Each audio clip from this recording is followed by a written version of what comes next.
So, Bobby, you have to write a skit, huh? Bobby nodded, already intimidated by his father's looming presence, his shadow towering over his own, his distinctive odor of nicotine gum and non-alcoholic beer wafting through the air into Bobby's nostrils as he plopped himself down into Bobby's computer chair. Great, now it's going to be forever before I'm going to be comfortable in that thing again. Well then, let's try to come up with an idea, David started. But what he'd really meant, to Bobby's dismay, was that he'd probably be doing the project for him. Bobby, unlike most other kids in his position, didn't rejoice at the work he didn't have to do.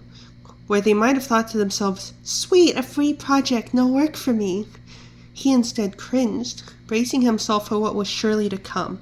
Shoot, how do you type on this damn thing? David, already losing his cool over literally nothing, asked Bobby.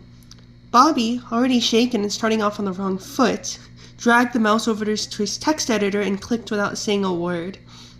In all caps, David then wrote "Skit Project" at the top of the document, followed by a lot of bullet points that also had section titles in all caps. "Oh hell," went David, as he needed Bobby's help again, this time to turn off the caps lock. As Bobby, again silently, scrambled to press the caps lock key on his keyboard, his dad took a sip out of his non-alcoholic beer can, setting aside on Bobby's desk with almost a slam. The smell got stuck in his beard, and it permeated through the whole room for hours. "So you need to have 3 characters, yes?" Bobby's dad confirmed with him. Bobby only said a simple, "Mm-hmm." "Okay, so, let's call them, I don't know, let's call them, give me a name, give me any name," David demanded, now putting Bobby on the spot. Brandon," Bobby told his dad almost in instinct. "Brandon, okay, and what else?" Before Bobby could answer, David got a sudden idea. A spark of inspiration that would shift the whole course of the project, but not in the way Bobby would have ever thought. "Wait, I know what we can do. Let's call this skit Bob. Get it? You're Bob, so Bob," he repeated, filling the air with tense awkwardness. "So, Oliver?" Bobby stammered, just trying to get the pain over with.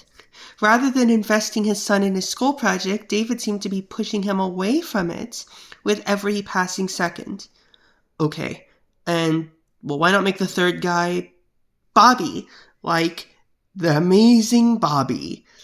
David crowed, as Bobby suddenly wished the ground would open up and swallow him whole.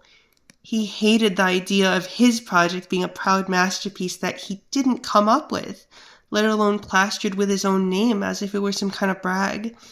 Bobby always thought of himself as a humble kid, and he wanted nothing to do with this idea of himself as some kind of faultless, do-no-wrong hero with awkward lines and even more awkward delivery. David tested, David approved.